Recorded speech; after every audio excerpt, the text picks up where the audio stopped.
Hello and welcome to this episode of Cosmic Crow Tarot, where today I'm going to be sharing 3 of the most interesting tarot decks that I've ever met. Now, there are a ton of tarot decks out there, and I have a ton of my own, but these are the 3 that I feel are the most interesting because they're more than just, the 78 cards and the 78 meanings. They share different things that you wouldn't find. And the interesting aspect of them, one of my favorite things about the word interesting, is they embrace like the knowledge and the wisdom, and they just make you want to go deeper. And learning is what I love the most about this. I love learning as much as I can, which is why I've collected these decks too. So I'm just going to give them to you in the order of how I received them, the ones that I got called to first. So the first one I'm going to share with you is the Hermetic Tarot from Godfrey Dowson, on the name creator of that, and US Game Systems Incorporated are the ones that published it. And you can see here the front of the box and everything. There's black and white cards, like that's the illustrations, but it's not about the color or anything with this deck. It's the symbolism on this deck that makes it a little bit difficult to read with. That's another thing about these decks. These are not for beginners at all. These are intermediate, advanced. This deck particularly, you can read it. If you know how to read like the Rider-Waite-Smith and stuff, you can easily get this one.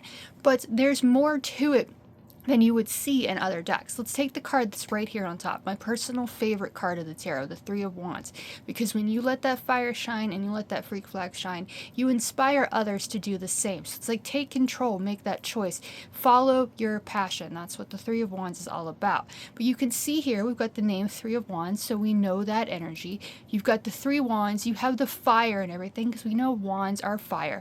But we have so much more here, and I will admit I do not know exactly what all these symbols are, but that's why I wanted it. That's why I collected it. That's why it interests me, because there's more to it than just, looking at the picture. You have the symbolism and everything. Down here, that's a symbol that I cannot come up with right now. It might be Saturn, it might not. You've got the sun symbol over here. You've got the Aries symbol here. You've got the Aries symbol right there as well. You've got the Aries up there and the sun up there, because this is about the sun in Aries. The second decan of Aries, to be exact. This is about April 1st to April 10th. April Fool's Day. You have a passion of making jokes and like tricking people. So that's the energy of this card. But the more you look at it, look, here's the symbolism down here and everything, which leads me to the other thing that I have connected to this deck. It's a study thing. It's very much what I love to do, like I said, lessons and all of that. So I've got this book as well, the Quabalic Tarot, and you've got that that information right here, and it's very much a textbook with a lot of information in it, with like different cards and everything in it. So the whole thought process for me with this deck was to study it as much as I could. Now, it's gone on a shelf. I haven't studied it as much as I'd like to, because this is who I am. I take on a lot, 10 of Wands energy, think that. I get passionate about things, overwhelmed about it even, and I'll set things aside and I'll come back to them later. But you got the Tree of Life and everything in this, so it kind of connects the cards to that as well. So there's a lot of information here, a lot that you can learn. This is available from US Game System as well. It's written by Robert Wang down here, and like I said, it's very much studying, and it helps you learn the meanings of this deck. And this deck, it's impressive if you can read with it for obvious reasons, but the illustrations are absolutely beautiful. They're just in black and white. You've got like Lord of Established Strength down here. That's the energy of the Three of Wands. You connect that with that energy. You connect it with, I know my strengths. I know what I'm passionate about. I'm going to grip that. I'm going to go after it. Three of Cups is the Lord of Abundance. You have all those friends around you. You find all that joy, so you can create something more. Lord of Perfected Work, Lord of Triumph of Lights, like all of these have different energies, different meanings, like down at the bottom, that just can open your mind to even more interesting things. The Temperance is the daughter of the Reconcilers, and just look at that illustration. Look at everything going on there. You've got the energies of the astrology, the zodiacs over here.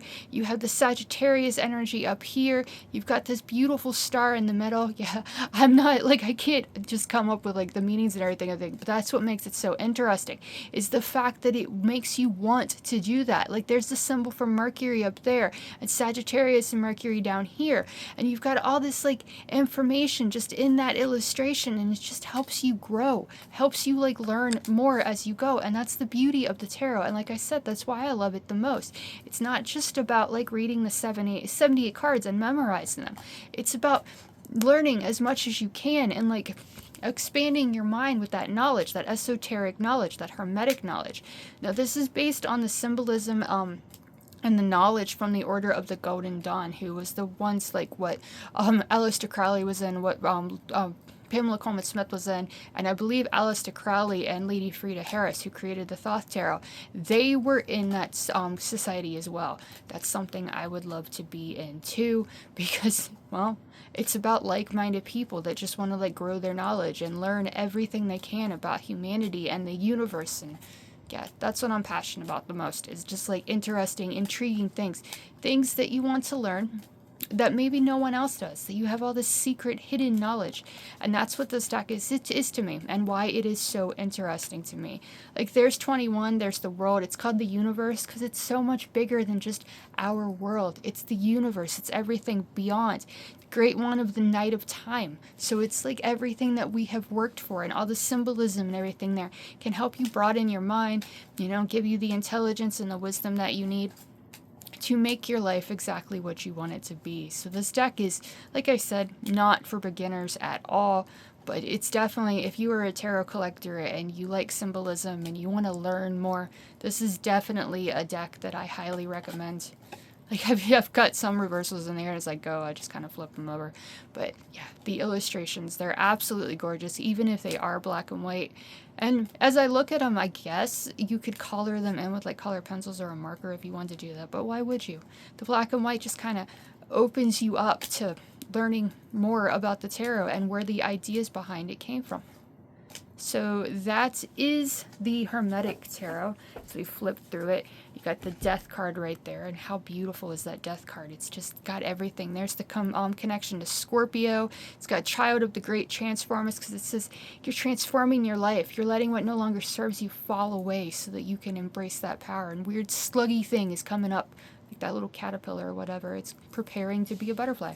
And it comes with a little white book right there. You got that information in there as well. It gives you some, but like I said, this fancy, sorry, I bumped my table there, but this fancy little book right here, this is definitely something that, if you're really wanting to study the tarot and you want to find more interesting things, recommend the book as well if you want to do a deep dive into the tarot.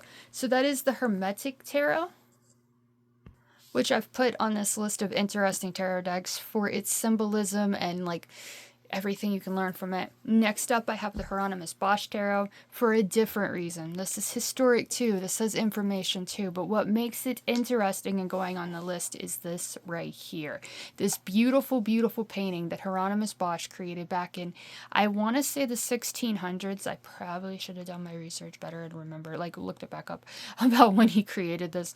But it's the Garden of Earthly Delights, and it's one of the most incredible paintings ever created. Like, you've got the heaven and earth, and you've got hell over here, and it's just magical. And Travis McHenry is such a amazing artist to be able to recreate this for us.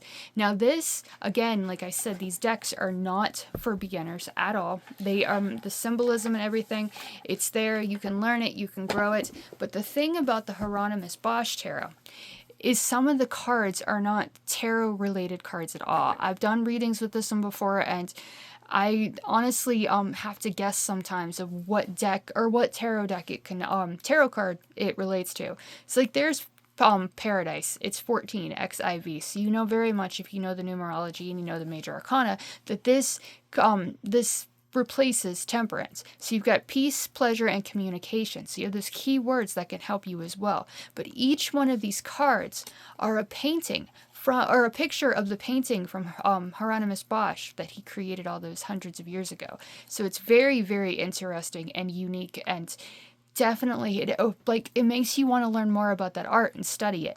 So there is XIX, which would be the Christ child, and I believe that is the sun. Yes, 19 XIX would be 19, right? So the sun would be right there. Birth, children, learning, and new beginnings, letting that sun shine. Knight of Berries, which suit is the Knight of Berries, but it's weird, it's fun, it's interesting, it's fascinating, and very, very unique. Dissatisfaction and a talented person. Those are two very conflicting little thoughts there. But if you're dissatisfied, then you find something else and you become a talented person at it. Queen of Vessels, you've got there, and you've got the dice and everything on her head. So interesting illustration. Perhaps the Queen of Cups there, you know, Vessels, Cups. Gambling, never satisfied, and female lust. So this is a very dark deck, but interesting nonetheless, because, well, come on, it's artsy, it's beautiful, and it's reminding us of times that have passed. The Conjurer would very much be the Magician. There's the Prince of Vessels, so perhaps the Page, no, Princess's Page, so the Prince would be the Knight of Cups, perhaps. Religions or spiritual figure, charity and kindness. Well, the Knight of Cups definitely would relate to that, I believe, because, you know, they've always got the cup out. They're always following joy. There is the Lovers, and it's actually called the Lovers. The Page of Coins, that's an interesting way to make coins. If only that worked. Ace of Vessels, Sin of Pride. Like, this deck, I can't think of a better word. And when I came up with this like idea for this video, it's like interesting decks. Yep, I've got a few of those, and this is definitely it. Check out the High Priestess in this deck. Interesting, right? I've got a few decks actually that the High Priestess looks terrified. Like, take the Deviant Moon Tarot for one. She does not look like she necessarily trusts herself all that much, and she looks a little bit fearful, but nothing compared to this one. It's like hide from it. Prince of Skates is right there, dropping some cards. The Grail Knight is right there. 13, so this is death, isn't it? No, that's not 13. XV111, that's 18, so that is the moon. The Flower Pusher is 11, so interesting illustration once again, and that would be justice or strength, depending on the deck we're working with. Guidebooks definitely come in handy for things like this, and it does come with a very, very nice guidebook. You've got illustrated and everything, and it tells you the meanings of the cards that Travis McHenry thought of when he was creating the deck. So little white books or giant books that have the picture and color and everything. Definitely worth having and checking when you come to like decks like this. But interesting, I mean, there's not a better word to say like to describe this deck, because every single illustration in this deck is incredible and beautiful, like the way that it was created, and my favorite adjective of all, just downright weird, right? So you've got all those different illustrations, like what is going on with this dude. Queen of Skates, gossip, new information, and rudeness. Like, you get that new information, you think that you're the absolute bee's knees. So you gossip and you share that new information, and it just makes you rude. So this does give you like different perspectives of things, and it's really fun to read with, like if you can make jokes and stuff about it. But 10, Table of Plenty, that'd be the Wheel of Fortune. It's success, food, rewards, and capitalism. So different like subjects, different words there, keywords that kind of give you more information than you would have before. Fun little Ace of Berries there. Sin of Greed. We've had the other greed, I think, there. No, there was sin of something else too. King of Swords, Prince of Swords, Ascent of the Blessed. Yeah, this one relates to Judgment, 20XX, Rebirth, recognition, assistance, and promotion. You know, you've forgiven that past, you've learned from it, you found that light at the end of the tunnel, so you're going to go through it. We've already seen the universe, so you found that success of the world. Knight of Skates, Ace of Skates, Queen of Books. Queen of Books is the intelligence, advice, intuition, and observation. Learn all that you can, and then you become more intelligent than you were before. The Fool is the wayfarer in this deck. Yeah, as long as you've got those numbers, with the major arcana, definitely, you know the energy of it if you know the meanings of the tarot. So it's not that difficult to read, but those extra cards like the berries and the sword or skates and the sins and everything like that, you know, that's not a normal tarot deck, so they're not as easy to read. Virgin Mother is the Empress, Surgeon is the Hierophant, Prince of Coins might be the Knight of Coins, Charity, Assistance, Parenthood, Fathers, and Children. So some of those are slightly boring and mundane, I suppose. So that could correspond to the Knight of Coins. River to Hell would be the Tower, which that's definitely a tower situation, I think. Queen of Swords is right there, and she has like a little mouse. No, the mouse is kind of killing the Queen of Swords. This deck, fascinating, interesting, and as I go through it, I'm reminded just why I loved it and why I wanted it. My husband, actually, he goes like close to my birthday and everything, which just passed this past like week, like this couple days ago, December 19th, Sagittarius. Sagittarius is love to learn, so maybe that's why this deck fascinates me. But my husband goes like close to my birthday, and he tries to find the weirdest weirdest, most interesting decks he can find. And this is the one that he found one year. And he goes, I didn't get it because I didn't know if you'd like it. It's like, well, now I have to get it because I've never seen anything like it. Like, awesome death knocking on the door like, hello, are you ready to let this go? Sin of lust. Ignorance is strength or justice depending on who we ask. So it's like fighting that inner why can't I talk? Ignorance, fighting that. Ace of Birds is right there. Sin of envy. So like the sin deck or the sins, they're all their own thing. So you can put these like in order and just kind of study them as well. All of these decks are a little bit study that I'm sharing with you now. And I've got one more to share with you because I've just decided to do this as top 3. When I did interesting decks, we had the universe, didn't we? Or I'm thinking of the Hermetic Tarot, aren't I? Yeah, we did that one already, and we've done this one, and we have one more to do. XX1, the world. We know what the world is. Perfection, completion, victory, and religion. So it's like coming full circle, finding that feeling I'm on top of the world because we learned from things. We learned from the past. We learned from Hieronymus Bosch's art. Temptation is right there with the devil, which definitely corresponds with the devil. There is the Kings of the East, 4, so that would be the Emperor, Queen of Birds, King of Birds. That's an interesting, well, they're all interesting illustrations, aren't they? The Barrel Boy is Hanged Man right there, and that's one way of hanging around too. Very, very dark illustrations. The Chariot would be right there with Deception. Knight of Books, Baron of Berries, King of Vessels, Ace of Books, Page of Swords, Page of Birds, and the Dreamer is right there to complete the deck with 17, so that is the star. So, dreams and stars. So they do make a lot of sense, a lot of them, but then like the minor arcana, not so much. The sides of this deck, absolutely beautiful. In the backs there, you've got the middle picture of that big painting I showed you at the beginning. That is the box. You can look this up. This is very, very much like a famous painting. You can probably get copies of it if you love the artwork here. Just type in Garden of Earthly Delights into Google and you'll most likely just find all kinds of pictures of this. But this, again, not a deck for beginners, but one that definitely falls on the list of interesting decks. You can refer to the guidebook if you need help with things. Ace of Coins is right there. Ace of Books. Let me just find one that I was like, I don't know what it was meaning. Let's try the Queen of Birds because we don't know which one the Queen of Birds are. Birds equal air, so I would lead it to the Queen of Swords. But let's see what it shares in here about it and see what it gets our thoughts going. You've got the dull outlook, austerity, piety, and knowledge.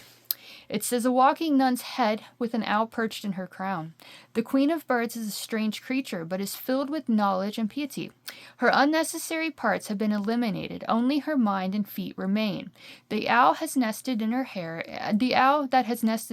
is the result of her spiritual knowledge. Her eyes and those of the owl above her see everything with perfect clarity and understanding. The Queen of Birds holds her The Queen of Birds holds her words and only speaks to teach or enforce commands from a higher power. Look closely at the woman in the back of the crowd on the ignorance card with a bird on her head. There is our Queen of Birds, calm, composed, and keeping her thoughts to herself. She silently communicates with the viewer. This figure may represent a mother or grandmother figure to the reader. So that just shows like that knowledge and everything that we can possibly learn as we go. I lost it already in the book. But yeah, you saw it in here and that like illustration or thing. Every single card in this deck is just downright interesting. And those sides are gorgeous. Okay, moving on. I'm going to set this one back in here. I'm going to hold it open. And you see the backs, they match the backs of the guidebook. So you've got that right there. And so it sits in the center if you ever want to take the guidebook out. And there you have the whole painting right there. The heavens, the down earth, or down here on earth, and then hell down over here, over here, just the fact that it's on this side. And I realize that I've forgotten to put my little like white thing back on it. And I've had this like for so long on it, I don't want to just like, oh, well, I don't need that anymore because it keeps the cards kind of like from moving and smacking around. So if I can do this very gently, or I might rip it, I never even put this on it again. A lot of them will just rip, like you get it, and it's like, okay, I took it off, now I don't need it anymore. But that one went back on, so it will stay on till another day. Now, like this deck, the Hermetic deck, and the next one I'm going to show you, they're all available for readings. Now, like I said there, a lot of them are very difficult to interpret, especially that Hieronymus Bosch. It's very difficult to interpret, like, which tarot card it relates to sometimes, but that doesn't mean that it doesn't have much information to share with you. I'll share the guidebook with you. I'll seek out like more information about it and everything if you were interested in a reading with that one. Now, last but not least, this one is definitely under the category of most interesting decks in my collection because it is the Mythos Tarot. And every single card in this deck is a Greek god or a goddess. You've got guidance from the Greek gods, Helena, Elias, and she is one of the most beautiful artists out there. Like this deck, I've got nothing like it. It's one of the coolest decks that I've ever seen in my life. The artwork, yeah, she does artwork for calendars and stuff. There is a book series by Piper CJ. She's very, very, very famous on TikTok. It's called The Night and Its Moon. If you haven't read those books and you're into that kind of thing, then fantasy, like women empowered and things like that. That is definitely a book series I highly recommend. I cannot give anything else away, and I don't want to ruin it. But Night and Its Moon, she's Helena Elias has created like the artwork for it. So that's how I got put onto her work, was seeing that. Now, like the flash and everything kind of wants to mess these cards up, but it's just her art is just beauty, and that's what this deck is. It's interesting in the fact that you see these cards, like there's the Five of Swords and it tells you this is Eris.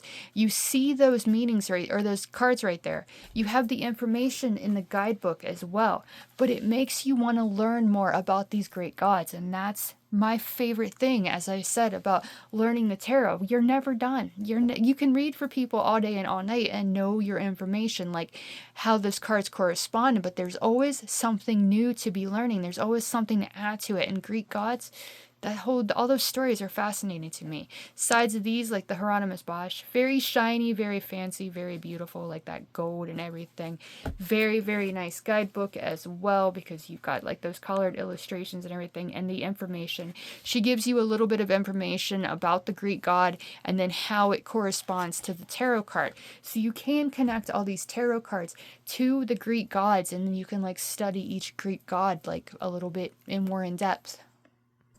And let's just take a moment to appreciate the backs of these decks, this deck as well. Like beautiful, beautiful, isn't it? And you can't tell what is upright or reversed because, it's flippity, because I just decided to make up that word. Okay, we'll go through the deck and I'll show you each illustration.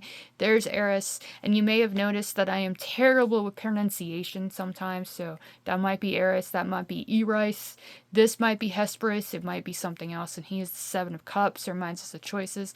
Anarche is the Three of Wands. Hestia is the Four of Wands. Cronus is the King of Wands. I think I did get that one right. Oceanus is the Two of Coins. Ephron, we'll just go through the cards and I'll say this is the Four of Coins, because I'm starting to think that I sound like an absolute dork because I don't exactly know how to pronounce these off. So there's the Four of Coins.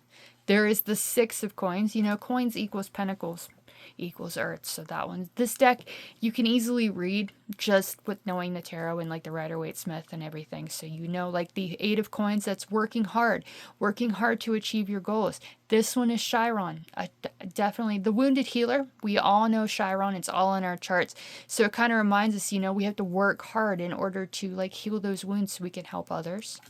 There is the Ten of Coins, the Five of Cups, the Ten of Cups, the Seven of Coins. Like, just check out her artwork. They're absolutely gorgeous. Zeus, I feel, is the perfect representation of the emperor. Like, he's the father of all the gods. The empress there is Hera. Yeah, I've got to stop. I want to do it, but I'm not good at it. There is the Empress. There is the Queen of Wands. There is the Ace of Coins, the Nine of Swords. Yeah, now that hindsight, I probably should have put these in order of like the actual order they came in, but oh well, you're still seeing the illustrations. Like these are just a flip through to show you all the illustrations in these decks that I have decided are the most interesting ones in my collection. You know, there might be more. Like if you know of way more interesting decks that you know you have, let me know in the comments. Like I love collecting decks. That's one of my favorite things to do. And to be able to share them with you and share like my love and my passion for them, it's definitely something I'm passionate about as well. And there's always new decks coming out, and each deck is interesting and unique in its own way. And that is the beauty of tarot deck collectors. That's the beauty of the artists behind them and everything. It's them sharing that art with us. And she has definitely done that. Like, just check out, look at the hair and everything on the star right here on Nyx. Like, she becomes the star. She is the star. And it just reminds us we can be the stars too. Wheel of Fortune is right there. Six of Wands is right there. You've got the wings on her head and everything, and she's called Nike. So I wonder if a certain shoe company or sports company got the idea from this Greek goddess. There's the Ten of Wands. As I said earlier, Ten of Wands, very much the card of feeling overwhelmed. That is my personal minor arcana card. So all of these passions, all these things, like this deck made me more interested in the Greek gods. The Hieronymus Bosch made me more interested in the arts of like the 15th and 16th centuries. The Hermetic Tarot gives me the just the interest in the hermetic principles and the different symbolism and everything. So each deck that's like more interesting, that might be a little bit difficult to read, may not be the deck that you want to read for others with. It may just inspire your own interest, your own knowledge, and inspire you to learn more than you ever thought that you could or would. And that information, the more you're interested in it, the more it's going to stick in your head, and you're going to be able to share randomness about things with other people. And that is fun. When they're like, oh, hey, do you know rats don't throw up? Yeah, there's a little interesting tidbit that you might not have known. That's something that I've learned recently. Yeah, we won't get into that. It has nothing to do with this, but it was random facts, random interesting facts that other people might know. There's videos out there, like YouTube videos, that people, that's all they do, and I've watched quite a few of them because random interesting facts are interesting. There's the Page of Cups. I love that illustration. Like, she looks like a famous actress or something. The way she's got the butterflies in the garden and everything. She's definitely a Page of Cups energy because she's like finding all those things that she loves and embracing her inner child. There's the Two of Swords, the Nine of Cups, the Three of Cups, the Eight of Swords, even Medusa there. Like, she's beautiful with those snake heads coming out of her head and everything. There's the Fool. The Fool is Pan. Dionysus is the Hierophant. Again, not exactly sure how to pronounce it. So there is the Seven of Wands. There is the Ten of Swords. There is the Nine of Wands. The Eight of Cups. There's the Queen of Cups. The Ace of Swords is Chaos. Definitely a beautiful illustration there too. Who am I kidding? These are all beautiful, right? And they're all different illustrations of different Greek gods, and each one of the Greek gods has a story to share.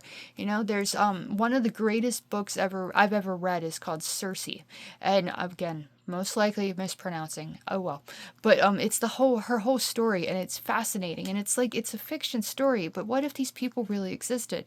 I mean, for something to have existed for this much time, being shared like down the line for thousands of years, how could it not be true? And it's just fascinating to me, and that's what makes life interesting in general. It's not just tarot decks; it's just all this information available to us, all that we can learn and everything. It makes life worth living and life fascinating and interesting. So those are my personal picks for the 3 most interesting tarot decks that I have met so far. Again, there are likely more out there. Heck, if I went through my decks and I thought about it a little more, perhaps I would think of like more decks to share with you right now, but 3 is good. You sat with me through that, and I appreciate it. Again, if you want a reading with any of these decks, that I've shared in this video or any in my collection, then feel free to comment on this video, message me on either of the socials, or book one directly on my website, www.cosmiccrowtarot.com. All of that information will be in the link below. I'll leave a link as to where you can purchase these decks for your own collection, along with that fancy little textbook, a textbook of mystical philosophy. If you want to check that out, I'll leave all that in the link in the description below. Again, thank you for watching. I hope you enjoyed, and I'll see you again in the next one.